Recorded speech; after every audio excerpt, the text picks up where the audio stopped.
What is up, full-time family? Full-time Yadong in the building. No, what up to the full-time family in the building. I see you guys. But we're gonna start off today like we've been starting off the week. You know, we're gonna start off, actually it's Friday. Fuck it, we're gonna play 2 songs, but I gotta start off with a shout out to my dog giving sure name day 1 hitter. Also to Luann V. They hit up the GoFundMe, and Yankee, my dandy doodle, said he'll match every single dollar donated, so that's super dope. Thank you guys very much. We got a lot to talk about today, maybe an hour, hour and a half, maybe even 2, depending on where we go. There's a lot of stuff going on, and it's Friday. So shout out to everybody in the chat that's already here. I got it pulled up. Let me see who's in the building. Israel A. Yadong in the building, giving sure name. He said, what is that pic? Are you talking about the one, the meme, the Stalker meme? That's a Stalker meme next to a Rumble Johnson on the thumbnail. But yeah, so thank you, giving sure name, for the $25 that you donated to the GoFundMe, brother. But let's start this off. Give some more people time to roll in here with. This one's not a rap, you know. Some people that haven't heard these songs, you know, they don't know the diversity. So that whenever I realized there were some people that like hadn't heard some of the ones that I even thought, I was like, okay, so let's start off the show with some of these. But this isn't a rap, so some of you guys might actually enjoy this one if you don't enjoy the other ones. I enjoy them all.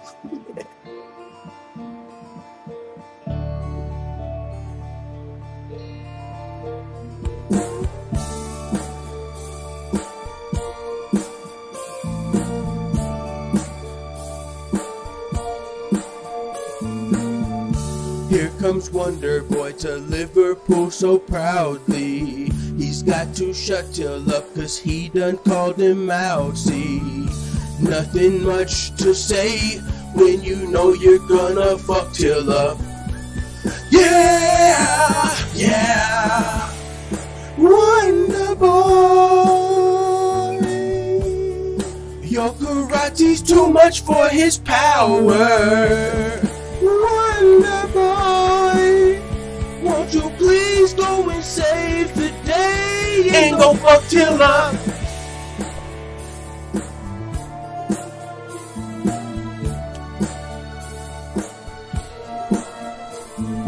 Now it's time for me to tell you the story about a. I will skip this part. That part's too cringy. We're going to the song. We'll get the show started. Look, Dana, I'm busy with podcast committee. Got no time to talk shit. You came at me shitty when you were on Insta, so now I'm committed to make you look silly, and I have no pity and no disrespect with my nigga Izzy, but Dana's a bully, so Dana can get it, and I might just tell Black Beast about you and Rhonda, so that you get smacked with the wrath of Wakanda. Yeah, you should have probably just left it alone, cause now the whole world knows we're Eskimo bros. You fuck with Big Brown, now you're getting exposed. You fuck with Big Brown, and that's just how it goes. Let's fucking go, full-time family. We got Giving Your Name, Leon Dubson, Web PK vids in the building. Alright, man. So we got some stuff to talk about. Let's get straight into it. First of all, we got a little bit of clarity from Covington explaining why he can't fight Tyron Woodley in September. But he's still saying maybe November or December he's down. So that's really not too far off. I mean, and he just fought for the title. So if Tyron Woodley was going to be fighting the interim champion Colby Covington in September, I don't see much of a difference in, 2 months after? I mean, Tyron Woodley would have to wait out a little longer, and it would be unfortunate, but Colby just won the interim belt, like, last month. Are we really going to fucking strip him? You know what I'm saying? Like, you win the interim belt a month ago. If you have an injury coming out of your interim title fight, you get stripped. Like, you got to come out of your interim fight 100% healthy. Like, you get injured in this fight, you don't really have the belt because we're going to need, you know, a title fight. You know, that would have sucked. But I don't think Colby's going to be stripped. We did see Tyron Woodley turn down the offer to fight Darren Till. That's what Darren Till's saying. But with that being said, it kind of makes sense. I mean, even Darren Till himself has said that he doesn't necessarily deserve a title fight. The only reason he would be getting a title fight is if Colby Covington was just like completely injured and there was no other option. But if he's only going to be out for like a couple more months, I still want to see Woodley versus Covington. I don't want that scrapped just because the UFC needs a main event for Dallas. That's literally the only reason that this fight was being talked about. The reason that Colby Covington might be stripped and Woodley and Till might fight at Dallas. The reason that might happen is because the UFC kind of needs a headliner for Dallas. We've got Shevchenko, Nico Montano, but they probably want another title fight to really bolster that pay-per-view. And since Amanda Nunes isn't fighting until wanting to fight Cyborg until December, Cyborg wants to fight on the card, but Amanda Nunes isn't there. So who's going to headline the card?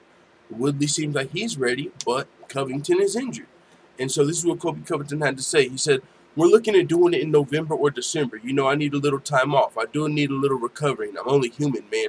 I got to get a little vacation. I just can't keep running my body through the ground, going through training camps. You have to be strategic, you know. November, December works for me. I had a little health issue after my fight, so I'm getting those taken care of, and by the year's end, I will unify my belt and retire Tyron Woodley for good." Retired Tyron Woodley. Did I say that? Retired Tyron. That's got a ring to it. But that might be a hashtag coming into the fight. Retire Tyron. I don't know, man. But so it looks like Colby Covington's still looking forward to unify that belt later this year. Just has some injuries.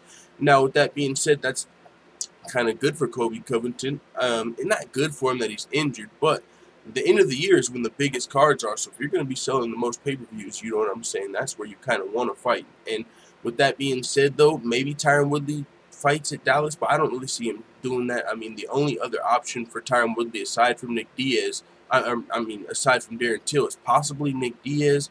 But I don't know if it would be if he's going to be coming back to fighting anytime soon. He did make that call out, but you know what I'm saying? Who knows what that was? We'll see what happens. But yeah, maybe Tyron Woodley's out.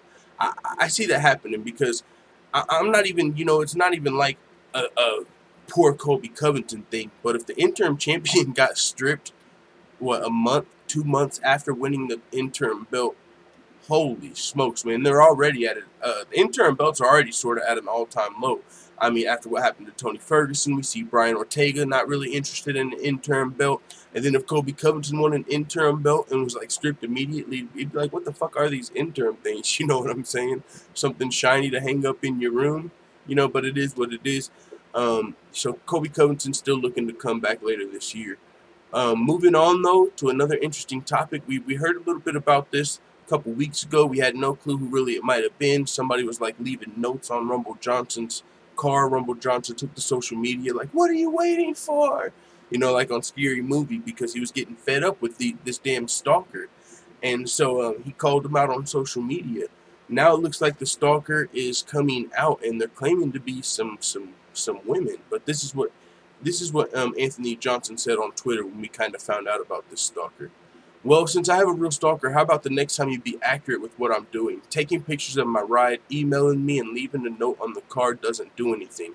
That's D-level kitty stuff. Step your game up and come and get me. Now, you might be asking yourself, who would be crazy enough to stalk somebody like Anthony Rumble Johnson, as dangerous as he is? Former UFC light heavyweight title challenger, probably the hardest hitter in the light heavyweight division. I mean, you got to be pretty crazy, you know, unless now it makes a little more sense. But you know what I'm saying? Because if Rumble Johnson, and I think man or woman, he seems like he's getting fed up. Even if it's a chick, they might have to duck. You know, you might want to be careful. Rumble Johnson seems like he's getting fed up because he continued to say, this is what he had to say.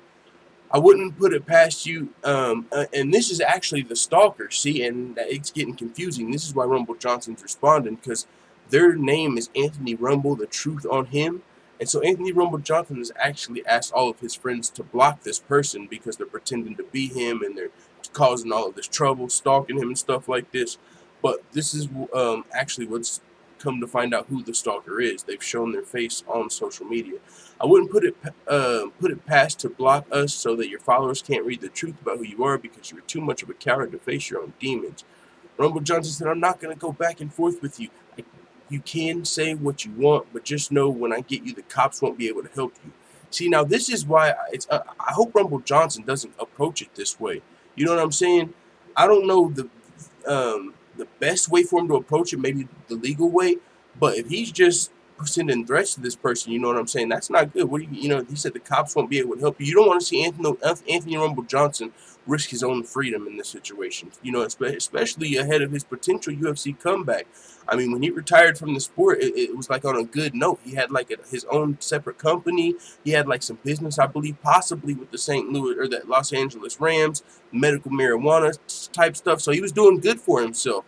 So you don't want to see some troll stalker, you know, let him risk his freedom. You know, he's talking about the cops won't be able to help you and stuff like that. So hopefully he can get this situation taken care of and not get himself in trouble. Like if he walks up on this person when they're fucking putting a note on his car or something, it seems like man or woman, he's ready to fuck somebody up, and so and that's even worse, you know, because it seems to be a woman. But if he's getting fed up, and especially could have some potential anger issues we might have seen some signs of in the past, like the gym incident with the yoga mat.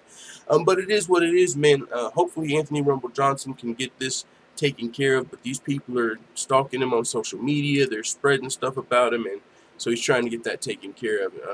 But he's responded to the people that have been on him, as I said. So he continued to say, so yeah, I'm going to block you because you aren't worth my time or energy. You just keep it up because your efforts are getting thin. I'm going to put one right where it counts. Now that, I don't know, hey, he's getting fed up, as you can say. But the person continued and said, you have no stalker. We are a group of women that have been victimized by you. Our intent is to warn what a con man and liar you are. You are evil. Get this, people. There is no stalker. He uses that excuse when he's got caught cheating by countless women he claims to be loyal and to love. Keep it going because you're only helping me out. So it sounds like, you know, they say they're a group of women, maybe scoring exes, you know what I'm saying? But that's still a dangerous game, you know. And Anthony Rumble Johnson seems to be getting fed up, but they did seem like they gave a big clue to who they are. Maybe he can get figure it out and not go crazy on them, but point somebody in the right way, because you know it says countless women he claims to be loyal to and love.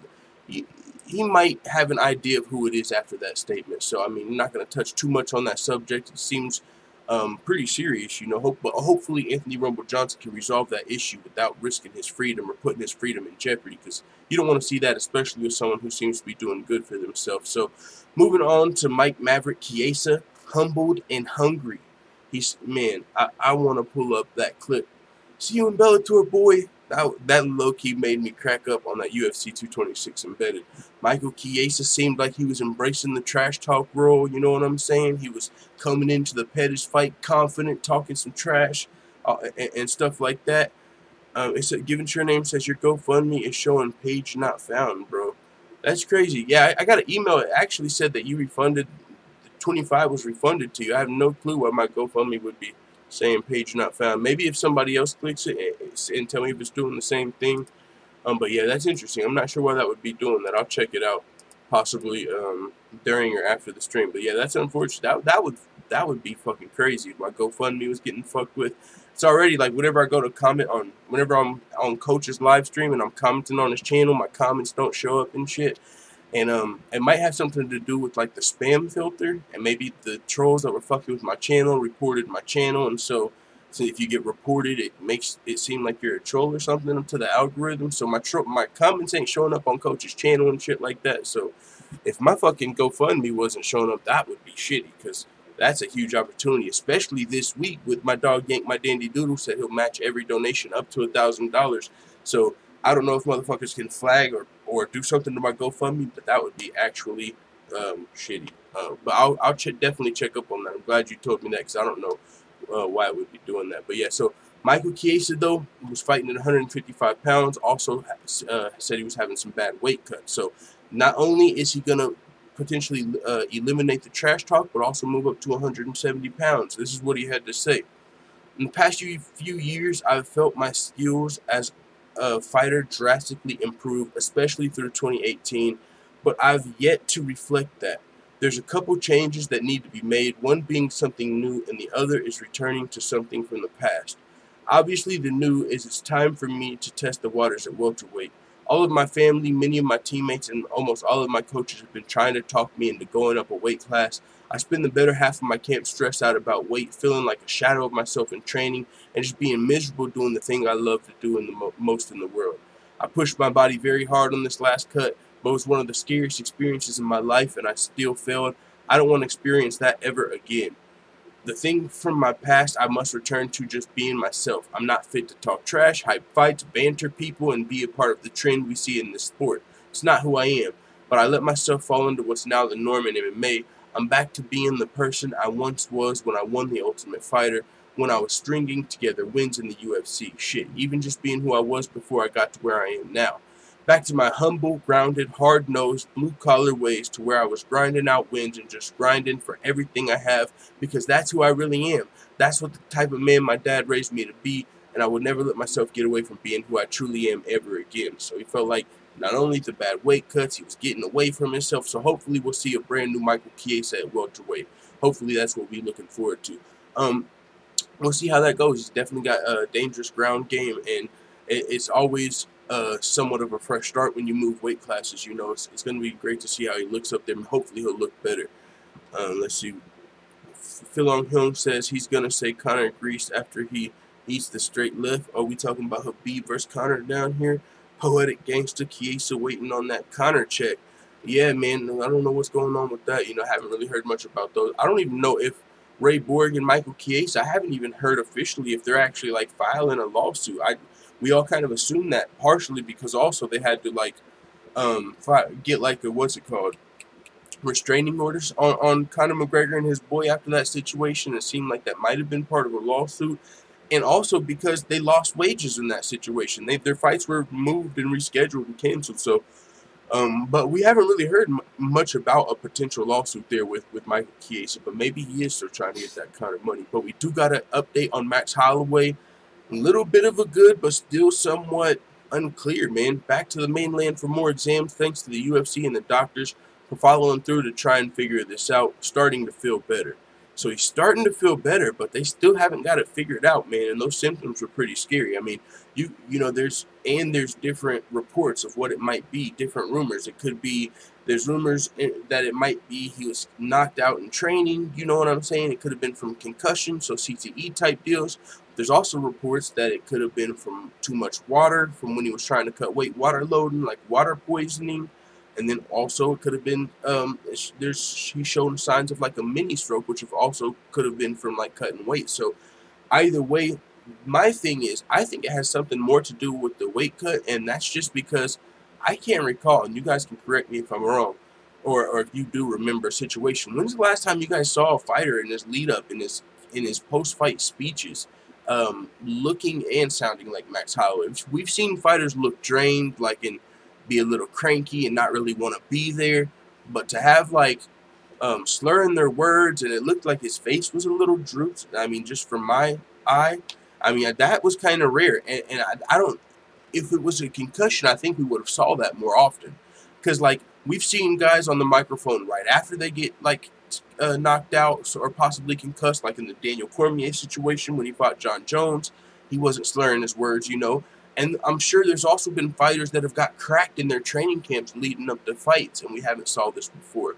So it seems, that's why it seemed pretty dangerous to me and somewhat serious, and I'm kind of wondering what's going to come from these tests, because they're still trying to figure it out. So we don't have an answer yet. We don't know exactly what it is, but hopefully Max Holloway, blessed Holloway, can remain blessed. I mean, he did also put hashtag still blessed. You know, hopefully we can get some good news on Max Holloway sometime soon, and he'll be able to return.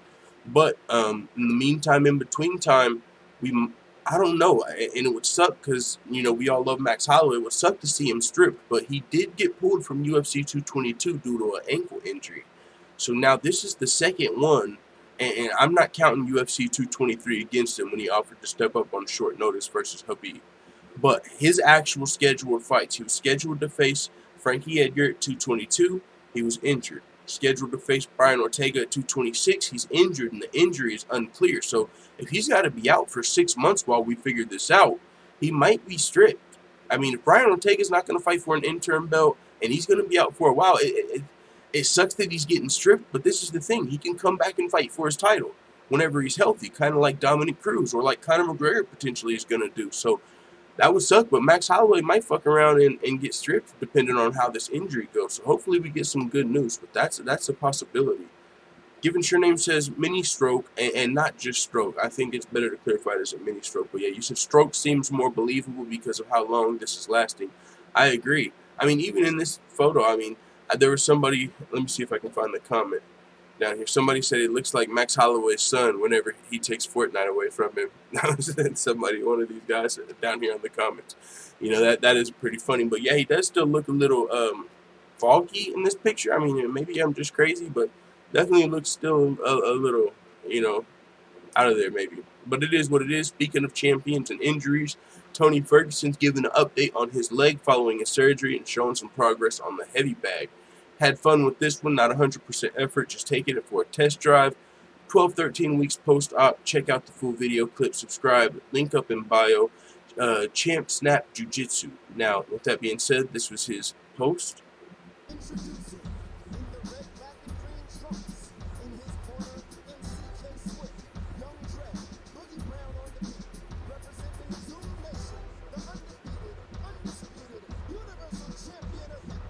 She's kicking the bag a little bit.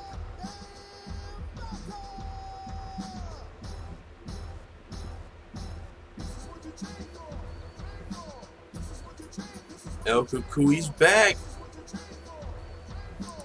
Yo, man, I really hope Tony Ferguson comes back and looks like Tony Ferguson. I mean, he's such a great fighter for that unfortunate situation. Made it all the way to the end-term strap, fucking 11-12 fight winning streak. Tripped over a damn cord, and I don't know if you guys saw the video by Chael Sonnen, but he's not the only one that's actually tripped over that cord. It's got multiple victims. I guess it had like some, I mean, you can listen, Chael Sonnen actually talked about it. The way that it's set up, it's almost fucking rigged. Well, I don't even know why they would have it like that. I believe you said there's like some mesh covering over it that's kind of slippery. Hard. So you're telling me you got a fucking slippery you got a mesh covering over this cord that's kind of, you know, that just sounds like a setup for failure. So that's unfortunate, but Tony Ferguson's not the only person that has tripped over that cord. And he had surgery. He's had the staples out. He's been looking great post-op. He's been having actually better progress than I think expected. I think he's ahead of schedule on his return, so he's looking great. So that's hopefully we get to see him coming back. Gary Kendrick with the $2 super chat. Thank you very much, good sir. Ivan Hernandez says, I wouldn't be mad if Max got stripped and came back at 55 versus Conor for the strap. Yeah. Ooh, what if he came back at 55? Is this the money channel? You know what I'm saying? Came back at 55. And, you know, wouldn't have that weight cut issue for sure, man. It says somebody else donated to $2 to. Oh, maybe they donated to something else, because I see right above over here on the counter above Gary Kendrick Jr. it says $2 from A Someday, but it's not popping. It didn't pop up on my screen. So if A Someday hit up the super chat and email me, because I didn't see that pop up at all. It didn't pop up on anything. So if you're in the chat, I haven't even seen you commenting. So maybe they donated that to like something else and that popped up, but I'm not sure. Yeah, I didn't see where that came from. A lot of weird shit going on, man. That's unfortunate. But hopefully we'll push through it. I'm gonna check on the GoFundMe after this. Homie said, my guy giving your name said that's not loading up. I didn't see A Someday's $2. I'm getting sabotaged, full-time family. I don't know what's going on. Might be the trolls. Cameron Lodge says, yeah, Connor Lodge said, yeah, the camera guys got bets on trying to make fighters trip up. Yo, chill. That's hilarious. Not even just fighters, athletes. You know, I think it was like ESPN or something. So, I mean, Fox Sports, so there's other athletes that come up. They're probably basketball players, football players, soccer players. You know, everybody's probably getting tripped. They're hella betting on it. They got to, that's funny. Gary Kendrick Jr. said, I'm in here, bro. Next time I donate, it'll be to the GoFundMe. Much appreciated, good sir. Glad you know what's going on with that. Shout out to Yank, my dandy doodle. So, Miesha Tate, we got on the women's champs, Amanda Nunes' ability to hurt and stop Chris Cyborg. And see, man, this is what the fuck I'm talking about, man. That's why I don't understand why Amanda Nunes is ducking her taco right now, because she ain't just, that's the lioness. She's looking like Nala right now. You know what I'm saying? Like, it's not like she's just chopped liver. She's got the potential to crack. Amanda Nunes hits hard. Probably the hardest hitting bantamweight in the division. Facts, no question. She's got the potential to crack Chris Cyborg one good time. That's all I'm saying. She's got the potential. And you got nothing to lose in the fight. You ain't gonna lose your title. It ain't like you're undefeated at featherweight that anybody gives a fuck about. You ain't 13-0 at the, you know, like Daniel Cormier up there. Come on, go up there and get that payday. What are you waiting for? But this is what Miesha Tate had to say. I think Amanda can be the one to beat Cyborg. The reason that I say that is because I've been hit by Amanda. I've never been hit by Cyborg, and I'm sure she hits like a truck. But I can definitely attest to the power that Amanda has, and she's deceptively lengthy. She's very long. You think you're out of her range, and you're not. She's someone who could actually probably hurt Cyborg. I agree with with Miesha Tate. She could hurt Cyborg. It's going to be hard. It's going to be tough. But she's for sure got the chance. Out of everybody that Cyborg has fought so far in the UFC, Amanda Nunes has the best chance. Cyborg has fought some girls that have been fighting at bantamweight, but Amanda Nunes is the queen of the bantamweights. If Cyborg can beat Amanda Nunes, she will no longer have to. She shouldn't even have to fight any more bantamweights because there's no one that can beat Amanda Nunes. She beat the queen, so now it's legit 145ers. What up with this division, UFC? But now Amanda Nunes, you know, who called the fight out, is kind of backing out a little bit, and so it's unfortunate. But I think she had a chance, better chance than anyone else. Now, with that being said, I still think Cyborg likely will beat Amanda Nunes, but I think that's going to be great experience that Amanda Nunes can use to transfer into Kayla Harrison, her teammate. You know what I'm saying? You know, there's some experience, you know. All right, 2020. That's all I'm saying, 2020. But no, man, Chris Cyborg versus Amanda Nunes, fight we all want to see. UFC 228. That would make it the biggest night for WMMA and probably WMMA history. You got the 3 women's pound-for-pound top fighters right now on the planet on the same card. If Amanda Nunes signed the contract, Cyborg, Valentina, and Nunes on the same card. Cyborg's ready. Valentina's already there. Amanda Nunes is cleared to fight, according to Chris Cyborg. She said the UFC told her that Amanda Nunes is cleared to fight.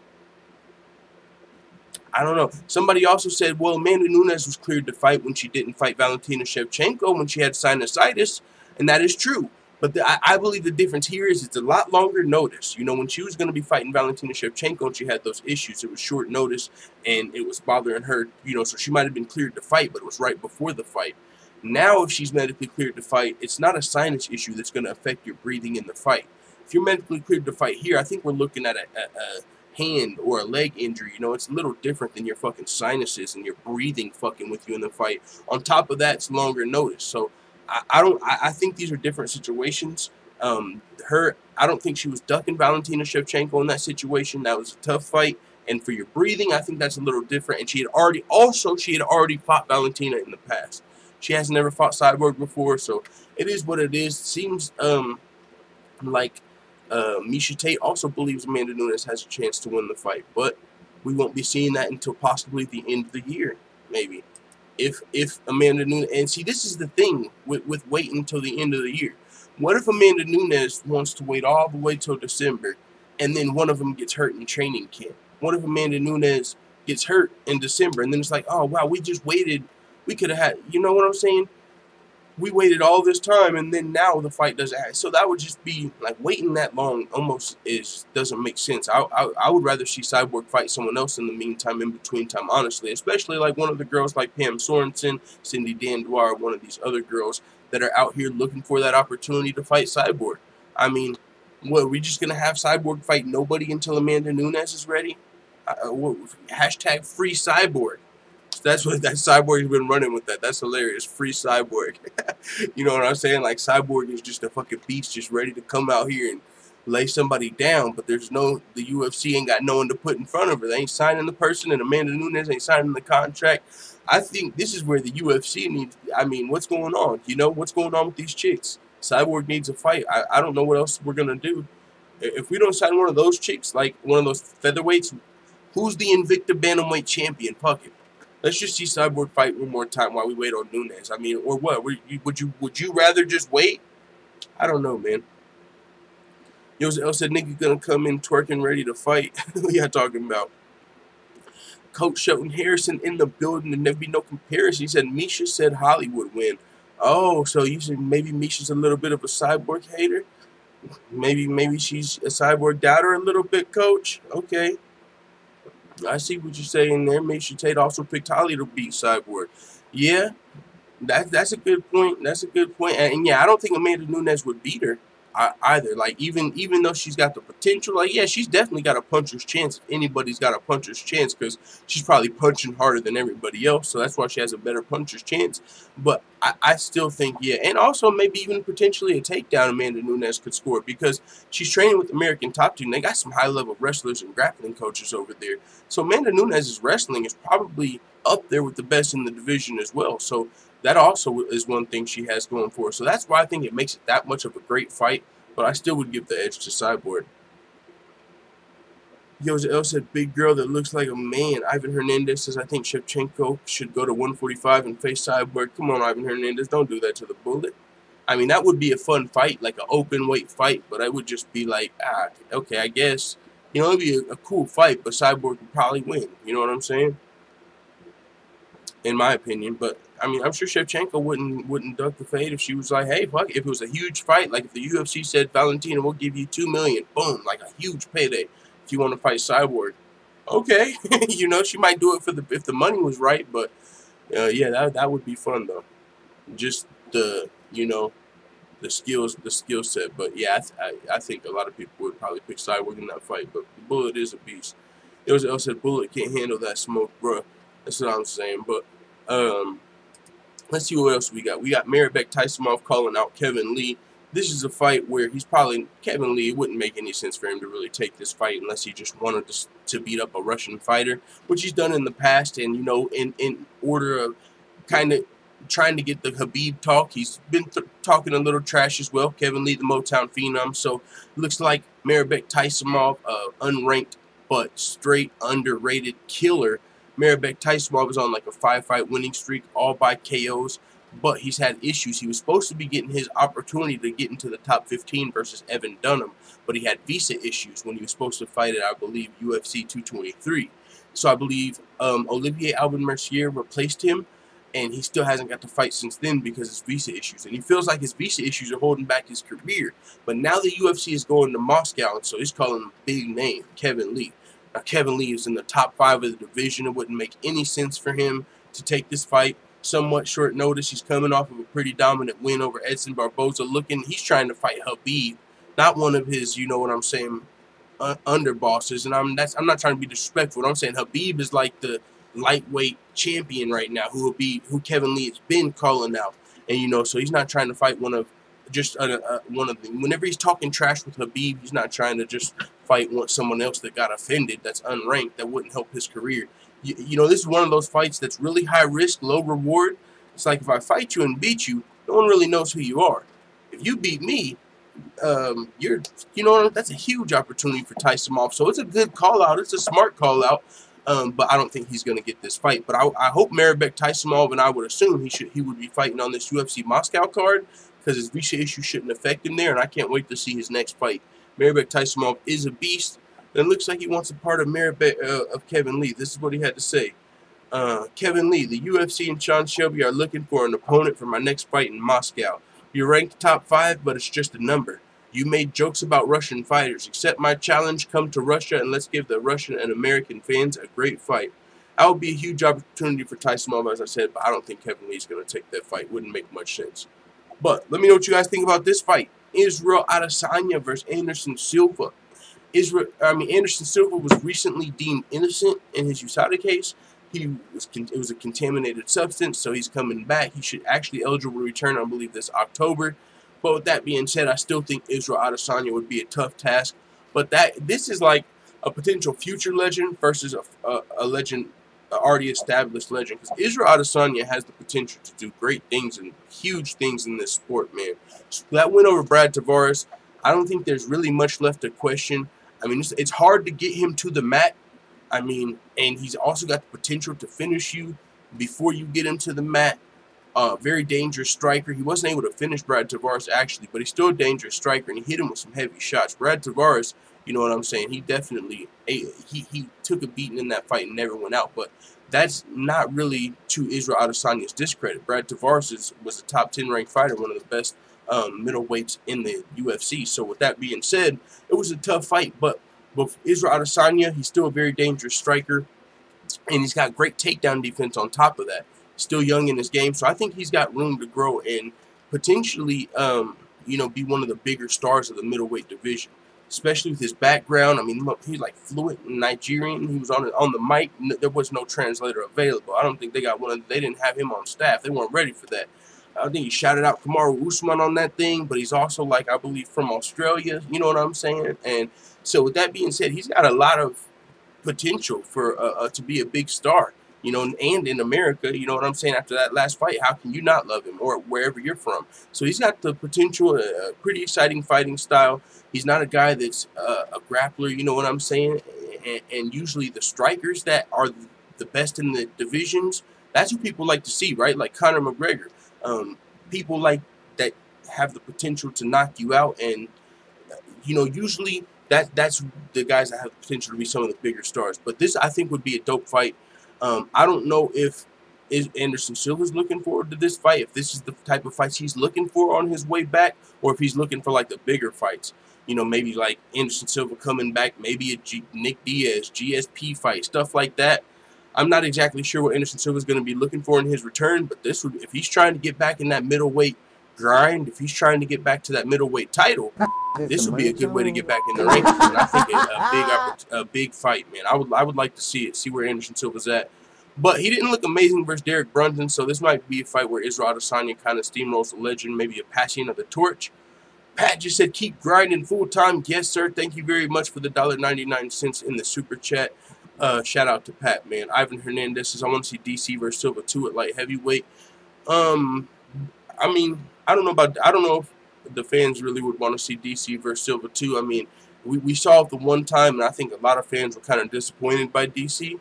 I know Nick Diaz was. That's when he called out Daniel Cormier. He was talking about how he didn't fight him like he did, and the fans didn't like to see it. I know my brother, he's a pretty casual fan. That turned him off whenever DC fought Silva. He was like, oh, man, he didn't even want to strike with Silva. As stupid as it sounds, right? Who wants to strike with Anderson Silva? Now, maybe Israel Adesanya would, but yeah, man, DC versus Silva 2, definitely two of the GOATs. Now that Silva's innocent, it's safe to call him one of the GOATs again. But that's definitely two legends of the sport, but I'm not sure if everyone wants to see that again. Forward Thinking says, yo, what's good, full-time fan? Forward always, in the building. Big bucks, no whammy, said Yosa L.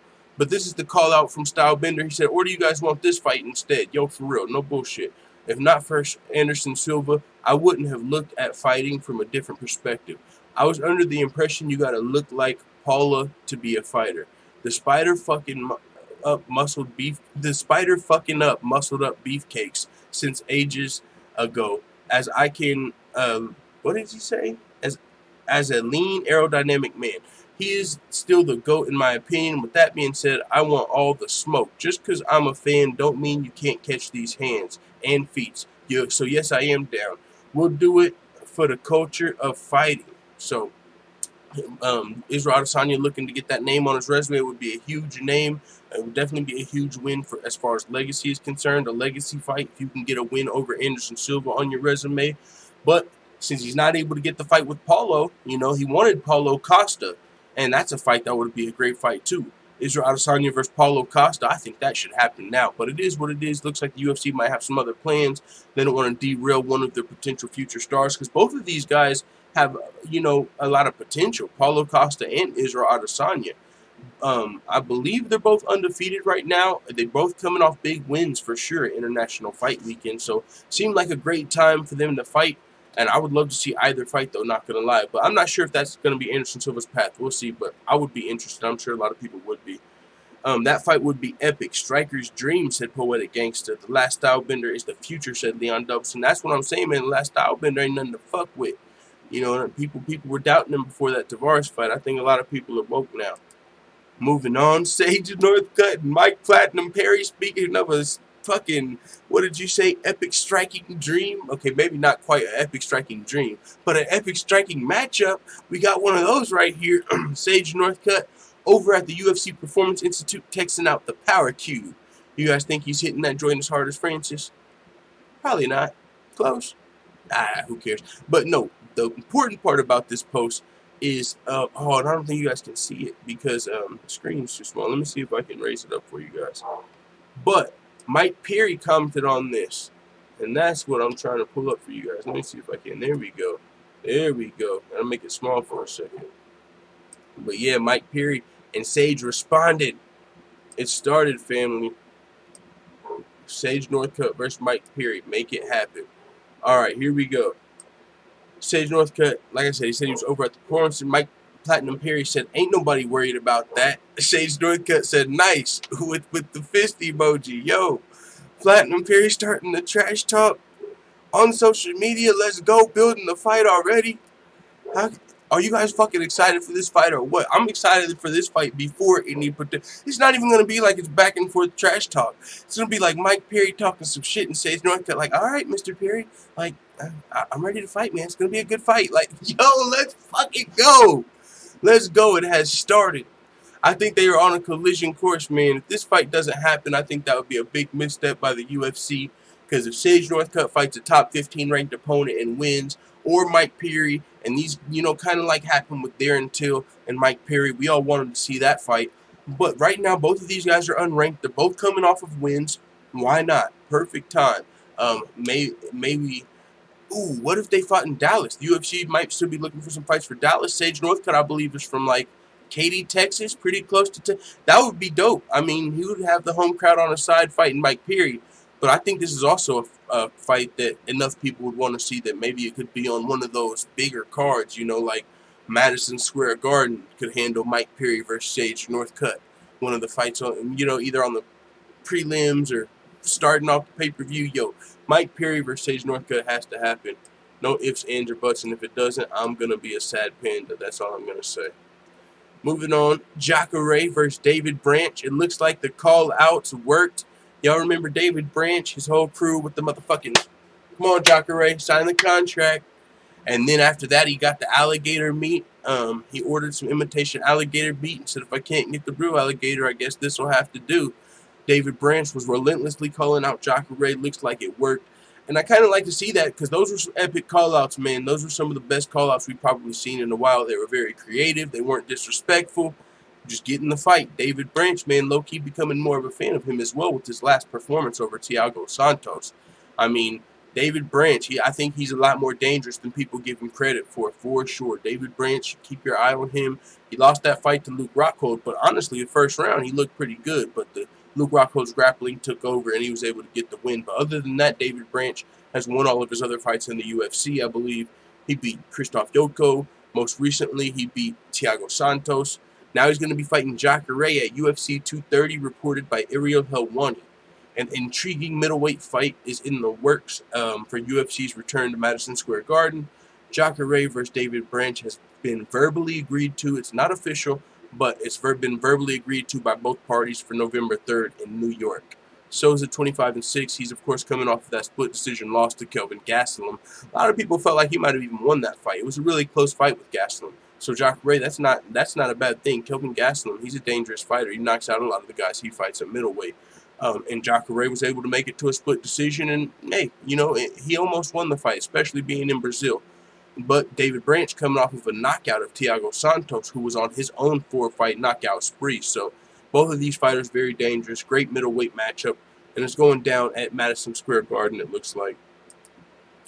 What else we got? James Vick discussing his origins of his beef with Justin Gaethje. He's going to be fighting him in the main event after, I believe, Ali Quinta was forced out of his fight.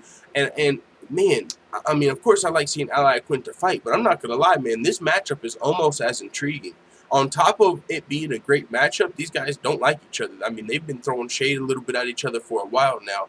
I remember one time Justin Gaethje said some shit like, I mean, of course I'm glad to be fighting like Poirier. I could be fighting or Eddie Alvarez. It was before one of his fights. He said, I mean, I could be fighting some turd like James Vick or something like that. And I was like, yo, chill. But James Vick has also called him out. And James Vick, not only is he discussing the origins of the beef, but also in another recent interview, he said he feels like he's going to come out here and dominate Gaethje. But this is what he had to say about their little history of, why they don't really fuck with each other. Well, basically, it was his UFC debut on International Fight Week. He said the dude, he beats Michael Johnson. He gets in the ring and starts popping off the mic saying, who's my equal? I'm waiting for my equal. Who's my equal? Well, of course, any top guy that's interested in taking a fight and that has a set of balls is going to say something. So I walk right down. I'm cage side. I walk right down to Sean Shelby and said, I want the fight. Y'all remember that? That was who's my equal? That was pretty dope. With Justin Gaethje, the highlight, he's a beast. I mean, we know the answer to that question now, but that was still a pretty epic moment. I remember after that Michael Johnson fight, I mean, the world was on fire for a second. Like, holy shit. I remember I even went and looked up the dude's walkout song, found a whole new little artist, this dude Kez Namdi, who sings Justin Gaethje's walkout song after his Fight of the Year performance, man.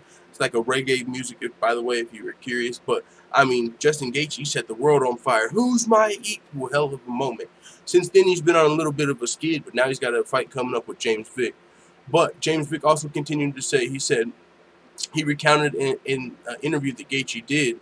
He said his comments rubbed him the wrong way. He said in an interview, he was like, I'm just happy for this opportunity. He was talking about when he fought Poirier. He was like, you know, I could be fighting some guy like James Vick. And I think he actually said some turd, but, or Justin Gaethje definitely called one of these guys a turd. But he said the whole time, he's acting like I'm not worthy of fighting him. And the guy's 1-2 in the UFC. I'm 9-1 in the UFC, and he's acting like I'm not worthy to fight. It's a joke. Man, that record is super impressive. 9-1 in the UFC, for sure. That is very impressive. And you can imagine now that Justin Gaethje is 1-2 in the UFC. Like, what, dude? You could be fighting some turd like me. You're 1-2. I'm 9-1. What the fuck? Like James Vick, and he's already had a chip on his shoulder. He's a guy. If you've listened to any of his interviews on Area 1's show, he's had a chip on his shoulder for a while now. Been calling out the top names. I believe Kevin Lee's one of the names. Justin Gaethje's one of the names he's been calling out, looking for these bigger fights. But it's one of those situations where he's a high risk, low reward. So he hasn't really been able to get those big opportunities. But now he does. A little bit of a short notice fight as he's replacing Iaquinta. But it's going to be a great fight, man. Can't wait for Vick versus Gaethje. Going to be headlining UFC Lincoln. Maybe a couple of weeks from now. I'm not sure the exact date. They have it on here. UFC Lincoln now, but you know, we'll be keeping you guys updated as the fight gets closer. Yoza L says he won't do a TMT. He didn't mean that though. Papadak's Gator with the spicy sweet sauce, bruh, on a swamp thing. Chopped and screwed version 4 and a douche. Yoza L in the building. Trey Young says, where can I find Kelvin Gastelum's song? Which one? The Despacito? It was on a website. I would just maybe look up Kelvin Gastelum Despacito parody. You can probably find it that way. Curtis Blades says that the UFC will take every opportunity not to give me a title shot. Ah, come on, dog. That's not the case, Curtis Blades. I hope he don't go start going the Tyron Woodley route. All that was missing is like, because I'm black. No, I'm just saying, but I don't think that's the case. I think Curtis Blades is really close to a title shot. I think if the UFC didn't want to give you a title shot, you know what I'm saying? If they weren't even considering you, they wouldn't have gave you a fight with Mark Hunt and then Alistair Overeem. That's huge wins for you. That's big names on your resume. So, with wins like that, you really can't be denied too much longer. The only reason Curtis Blades is being kind of denied here is because Brock Lesnar's in the building. A lot of money. But other than that, man, it's, this is how I feel. A lot of the times when fighters feel like the UFC is trying to keep them away from the title, or even as a fan, like, you see them have to go on like 9-fight winning streaks, 10-fight winning streaks and stuff like that, right? And that's the guys that it seems like the UFC isn't trying to make the champion, or they would have probably already had their title shot, right? If Conor McGregor, Cody Garbrandt, a lot of these guys that get Brock Lesnar, they don't have to go on, and I don't want to compare them to Brock Lesnar, but the guys that have the fan base, Darren Tills, they don't necessarily have to go on 10-fight winning streaks, 11-fight winning streaks to get title shots. Sometimes they get wins over big names, and that propels you up there. And that's what I feel like it's kind of with Curtis Blades. He's really close to a title shot.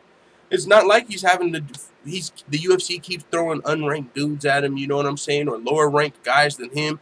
He's actually been getting the opportunity to climb the ladder. There's no way UFC can deny him after one more fight, maybe 2 at the max. There's really not much of a way more to deny Curtis Blades, and the way he's been winning his fights pretty dominantly, I just think everybody's kind of getting that opportunity taken away right now because Brock Lesnar's coming in. But if you're talking about who's next, if Brock Lesnar wasn't here, there's only 2 names, Curtis Blades and Volkov.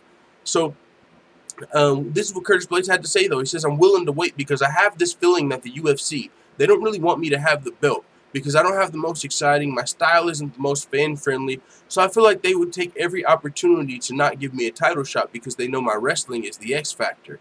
If I have to, I would just take a guy down and ground and pound him for 3 rounds, which they're right. It's not the most exciting version of fighting, but it's the most effective, especially going against heavyweights. The heavyweights I have to go against. And one thing about that is, you're a wrestler, right? And, That's not the most exciting style. That's facts. We've known that forever. That's, a lot of the casual fans, they don't like that style. I mean, that's why a lot of wrestlers talk trash, right? Chiesa and Kobe Covington. A lot of but that's another topic for another day. But here's what I want to say. Look at who's getting the title shots right now at heavyweight. It's two wrestlers that are about to fight. It's DC and Brock Lesnar. They both have the same thing. They don't have they're not known for knocking motherfuckers' blocks off. They're known for their wrestling. So I don't. It is what it is, but that's kind of goes against his point, in my opinion. They don't want a wrestler to be the champion. Actually, Dana White did also just say he would love Daniel Cormier to be his champion for as long as ever. Brock Lesnar, he's a wrestler. I mean, he's a popular wrestler, but they're both wrestlers. So, but still, Curtis Blades, I mean, you can't blame a man for feeling that way. He's getting skipped over by Brock Lesnar. But maybe that'll put a little bit of a chip on his shoulder, and that'll be scary for his next opponent. But I don't know if I necessarily agree, but it is what it is. Curtis Blades also, right, he's not the biggest trash talker. So on top of not having the most exciting style, not being the biggest trash talker, it might take him a couple more fights to get the title shot. But I don't think the UFC would just deny him, right? He just beat Mark Hunt, Alistair Overeem. If he beats Volkov, there's no one else besides Brock Lesnar that you can have fight for that title. And Curtis Blades is a beast. He's also got a bright future in the heavyweight division. I think he's only 27 years old, man. That he just got a third-round TKO over Alistair Overeem as well, so it's not like he's just getting all decisions. And that's one of the things about Daniel Cormier. He's a wrestler, but he gets finishes. He might submit a guy. He's knocked Stipe out. He's submitted Rumble Johnson. He submitted Alexander Volkov. So Curtis Blades, I think as long as, even with that wrestling style, if you finish the fight you did in your Alistair Overeem fight, maybe win one more fight, I think Curtis Blades is real close to a title shot, actually. But with that being said, Anthony Smith, talking about UFC 227, he's actually going to be fighting at UFC Hamburg this weekend versus Shogun after his Shogun's original opponent, Ozdemir, was moved to 227. Well, now Ozdemir, who was moved to fight Gustafsson, is injured and can't fight Gustafsson, and Anthony Smith is looking at this like, hey, I'm about to slide all the way up to a title shot. Check this out. Anthony Smith has a huge opportunity here. Now, he would have to come out of this fight uninjured with Shogun, but if he can beat Shogun, and now Alexander Gustafsson needs an opponent, Anthony Smith just fucking, hop, skipped, and jumped into the #1 contendership. That would be dope. He's coming off of that knockout win over Rashad Evans at UFC 225, but he's saying if he can come out of this fight uninjured at this weekend at UFC Hamburg, actually I believe tomorrow, he's open to stepping in versus Gustafsson at 227. So that would be, if he could get the win here, that would be big. That would be back-to-back. He could ride the momentum off of this win. That would be an interesting turn of events in the light heavyweight division. But speaking of Alexander Gustafsson, he says he's willing to move up to heavyweight to fight Cormier, man. He wants another title shot. Gustafsson, he's a guy that lost to John Jones and he lost to John Jones and Cormier. But other than that, Alexander Gustafsson has beat all the other light heavyweights that he's faced. At least, actually, I think he actually lost to Rumble Johnson, but Rumble Johnson's retired now. But he's still the #1 contender right now, Alexander Gustafsson. And so with that being said, he's kind of been, I don't know if he's been waiting on a title shot, but he's definitely been at the top of the division for a while now, while the division's kind of been a little stalled up with Daniel Cormier fighting Ozdemir. Gustafsson is a guy that he was a #1 contender when Ozdemir got the title fight. It came to a fan vote. Daniel Cormier did a poll. Who do you guys want to see me fight, Ozdemir or Gustafsson? And the fans said Ozdemir, so it went to Ozdemir. And so with that being said, Gustafsson's still been waiting on the title fight. Now DC moved up to heavyweight, and so it's he's got to wait even longer. So he's like, man, fuck this. I'll go to heavyweight. And especially now that he's losing his opponents, he says it's frustrating because he has something that I want. He doesn't come back down to face me, and he's keeping the belt. But at the same time, the hunt isn't over. I might continue chasing DC. If I need to move up to heavyweight and face him, I will. It's not fun. He said it's not fun and pretty ridiculous in my opinion, talking about the Brock Lesnar fight. I don't see the logic in that fight. It's only a money fight because Brock has a big following from wrestling. I understand DC, though. He wants to make money. It's a better fight for his wallet fighting Brock instead of going down to fight me, and it's a way bigger risk to fight me. I mean, that's the theme of a lot of the mega fights. High risk, low reward. That's, if you want to stay on top, that's how you do it. If you're just taking high high-risk fights and not making the money that you should be making, then that's not very wise. So Daniel Cormier is looking at this like, do I want to fight the harder fight for less money or the easier fight for way more money? Everyone's going to make that decision. So you can't blame DC, but the UFC also, they're making money. So it's really business decisions all the way around. So really, you can understand where Gustafson's frustration's coming from, but who do you point the finger at? I guess the UFC, right? I mean, they're the ones that kind of are allowing Brock Lesnar to come back. Brock Lesnar, he's taking the opportunity given to him, so it is what it is. But this is a business, and Gustafson's saying, well, if I have to, I'll go up to heavyweight. But I think even if he went up to heavyweight right now, he couldn't get the title shot, maybe, until after Brock Lesnar. Because Daniel Cormier did say his next heavyweight fight will be Brock Lesnar, but he's talked about maybe defending his light heavyweight belt once before then. So we got to see what DC's looking at for his next fight. He's talked about actually wanting to fight Shogun. So I don't think Gustafsson is really in Daniel Cormier's plans as of right now because he's not a fresh matchup. They didn't do good business the first time. That's something Daniel Cormier brings up. He's like, when I fought Gustafsson, like, check the numbers. Our pay-per-view didn't do great. Like, what do I have to look forward to? It's not like I think he's going to beat me. I already beat him, and we didn't do good business. So I'm trying to get some good business done. Daniel Cormier's trying to get some money to retire with and pay his kids college and shit with before he's out the door. So he's looking for the biggest paydays, and Gustafsson, I don't think, is one of those. So that's why I don't know if Gustafsson's going to get to fight Cormier before he retires. But that being said, you kind of wonder what's going to happen. Is he going to get an interim title fight? If DC doesn't come back down, he would definitely be one of the guys in talks for that. Now, speaking of him not having an opponent for UFC 227, Khalil Roundtree, who just knocked out Gokhan Saki, kickboxing legend, at UFC 226, has offered to step up and fight Alexander Gustafsson on August 4th. I think this would actually be a good replacement for Gustafsson because although Khalil Roundtree isn't the highest-ranked opponent, he's definitely got some momentum off of that Gokhan Saki knockout. It just happened. He's still healthy. Gustafsson needs an opponent. He's already lost 2. People would understand that. Unless Anthony Smith comes out of the fight unscathed, that might be a better fight. But I would like to see Khalil Roundtree versus Gustafsson as of right now. He's not the highest-ranked fighter, but Khalil Roundtree still has a lot of momentum coming off that Gokhan Saki knockout. Says the UFC is aware of this offer, but no decision has been made just yet. Roundtree's coming off that first-round TKO of Gokhan Saki at 228. Let's see. Seismic Shock said DC has earned his entitlement. Gus is on drugs. And also, Gustafsson hasn't been super active, right? I believe he's fought like once a year, maybe took a year off. Like, he hasn't been like super active to claim the title fight. Like, he hasn't fought Ozdemir yet. He's just been kind of waiting on the title fight. But, I mean, honestly, if the division's tied up, can you blame him? I know a lot of fans are like, fuck yeah, man, get in there and fight, earn that title shot. But at the same time, it's like, even if I win 2 fights, I still got to, DC doesn't, he's not interested in a rematch. He's talked about the business. DC's not really very high on fighting that rematch. Not because he's scared, just because it's not great business. And it seems like DC's trying to get cash in on his career before he's out of here. Can't be mad at him for that for sure. But it looks like Muslim Salikov was flagged by USADA for a failed drug test. Muslim Salikov coming off of, I believe, a KO over Ricky Rainey. He was 1-1 in the UFC. This is interesting, man. I don't know if this is an elephant in the room, if it's just me. I don't know a lot about doping and who does it and how to beat the system.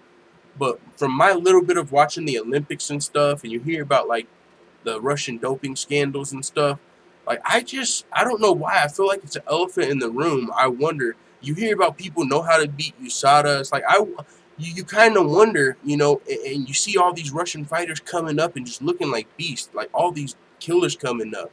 And, I don't know. Maybe it's just me that comes up in my mind. But we have now Muslim Salikov. It looks like USADA has flagged, so maybe that'll put some people's minds at ease. But with that being said, Muslim Salikov only had 2 fights in the UFC, but he was 14-2. And this is the thing. A lot of these dudes that are coming over here, doesn't matter if they're 1-1 in the UFC. They're fucking beasts, bro. Like, the only reason I know about the ACB is because how good these fighters are that come over here. A lot of these guys come over from the ACB, some of these Dagestan fighters, some of these Russian fighters, and they're just beasts. And it's like, yo, the ACB has some serious talent.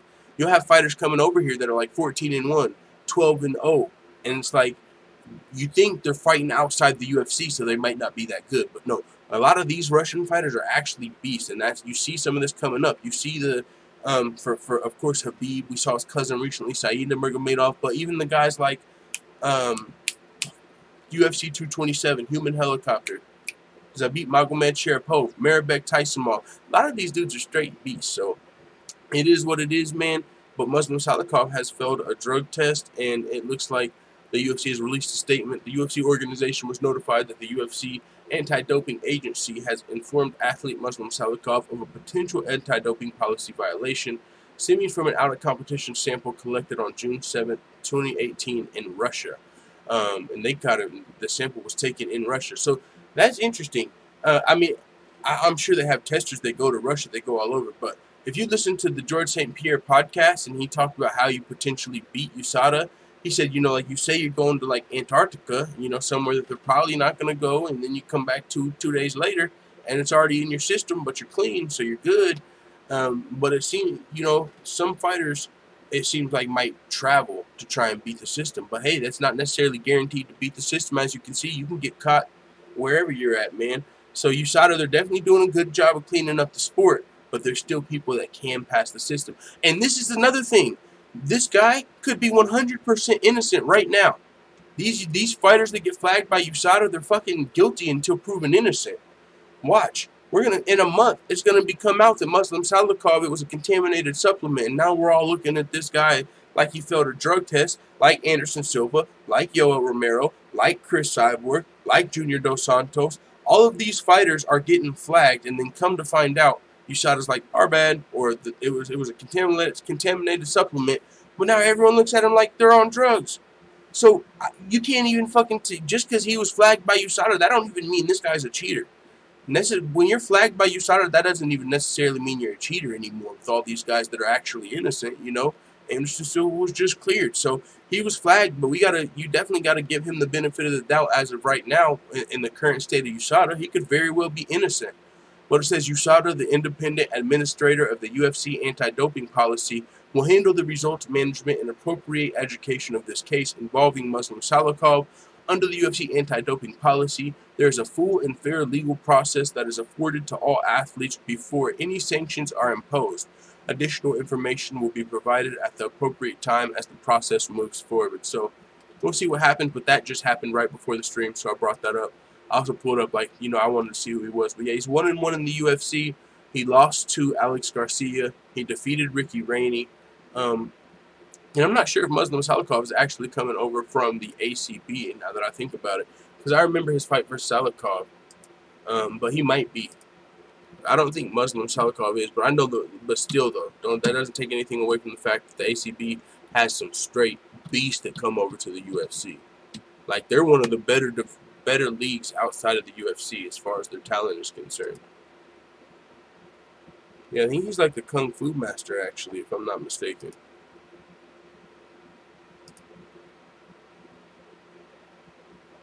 Okay, yeah, he's not coming from the ACB, but he is coming from Dagestan, and he was flagged. But like I said, he could still be innocent, man. He could for sure still be innocent. Vada is better, says Israel A. Yozael said they're all suspects. Yeah, and that's another thing. Like, it's even some of the fighters that you kind of expected, but then it's like, oh yeah, but it was a contaminated substance, so it's all weird. It's all weird. Trey Young, everyone should only be allowed to take protein and creatine only. Man, you guys better fuck with Onnit. Onnit don't, nobody be getting flagged on Onnit. You know what I'm saying? Onnit, you can trust Onnit. I ain't never heard of no fighter getting flagged from no Onnit supplements. But yeah, I don't know. You know, who do you trust, man?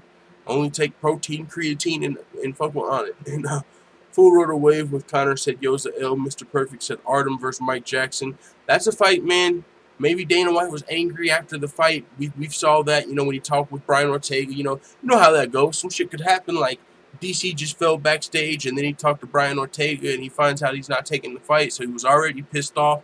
So maybe he was already pissed off going into talking about Mike Jackson. But I'm not going to lie. Listening to Mike Jackson's interviews, I kind of like the guy. You know, the performance with CM Punk, of course, super weird. The bolo punches and the no look. He said he was looking toward his corner, but, I mean, come on. How often are fighters fucking looking toward their corner while they're punching their.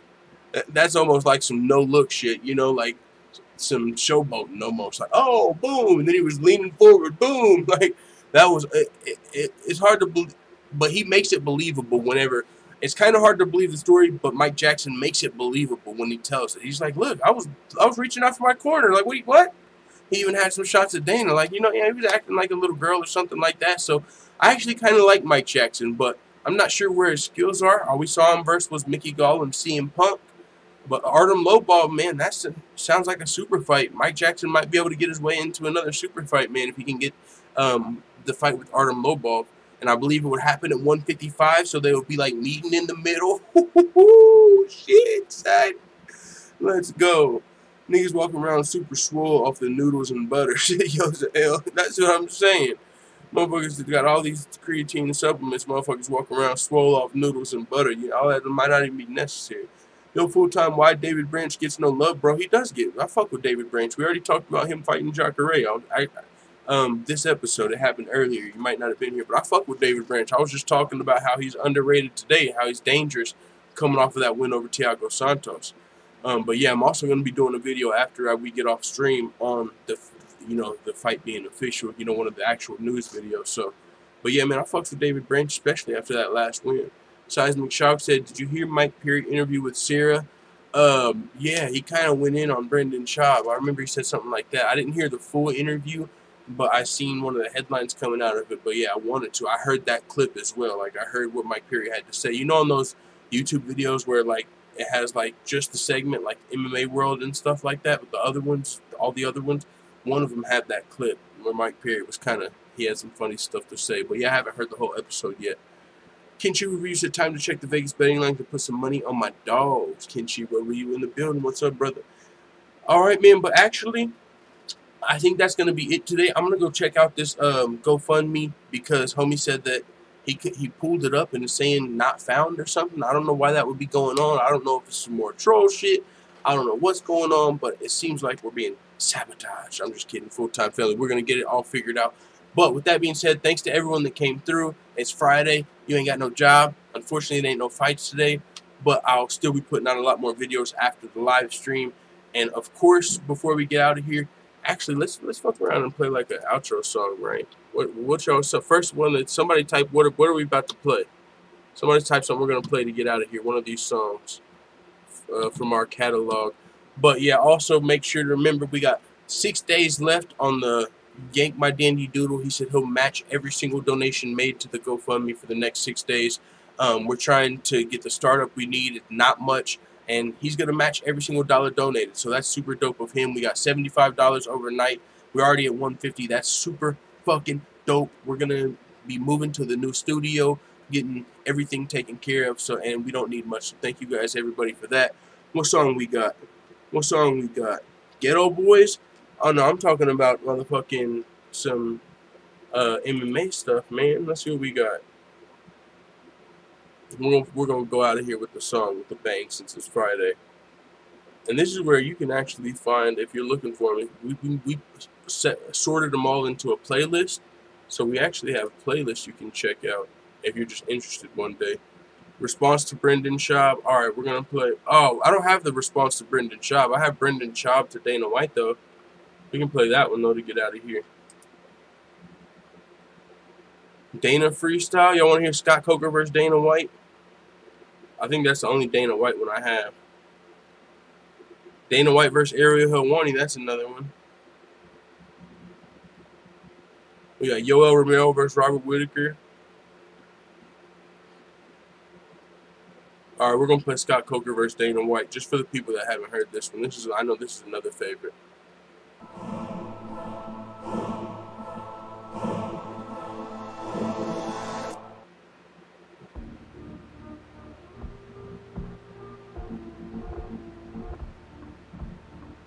Bellator. I rep Bellator. Bellator. I'm reppin' Bellator. Bellator. I'm reppin' Bellator. Bellator. I'm reppin' Bellator. Bellator. I'm reppin' Bellator. Look, Dana White, you found a fight. You said some shit that I ain't like about Bellator, so now it's time to back it up. Now grab the mic, you slap the fighters with the Reebok deal and treat them like some fools. I ask the fighters how the people feel, so people think I'm cool. Yeah, Scott Coker, baby, you ain't fucking with us. I'm like a stockbroker, baby, and I'm running it up. Go get your pot holders, baby, I'm like the oven to touch. And you can get Conor or Tony, Dana my Chandler, fucking him up. Whoa there, Scott. Whoa, what the fuck? Man, when you smoke your pot, you shouldn't smoke so much. Because I know that you're high. Michael Chandler would die against Conor or Tony, homie, so don't even try. Now, should I keep it with you, or should I get on your roster? Even Jimmy Smith is just a roster imposter. You got James Gallagher, he just wanna be Conor. You got Rory McDonald only cause we didn't want him. You see Scott Coker, me and you, we are not kosher. You're not a stockbroker, boy, you're a stockholder. What the fuck was you thinking sending that shitty diss my way? You need to think before you diss. And while you're at it, take these flyweights. Yo, full-time family, we got some classics in the building. We got Stan O'Malley, man, we put in some, we wrote a lot of shit over here, man. That DC double champ. Hey, it is what it is, man. Yeah, thank y'all for coming through to the live stream. We'll be back Monday, but of course we're gonna be back not live over the weekend, covering the fights. Sunday we might get time to do one of the Google Hangouts. We won't have the way that I want to be able to do it. It'll be the old school style, but just to let some people call in and talk some of the stuff that's been going on with MMA. Hopefully my dog Forward Thinking will call in, maybe R-Pit, maybe Dan from Oregon, who knows, some of the friendly faces with the channel. So someone said, hear the Snoop influence. Yeah, we got the Fire Snoop, man. We got some classics. But yeah, it is what it is, and we grew up off that shit, rolling, that, you know what I'm saying? Let the full-time family know what you guys think in the comments, and we are out of here.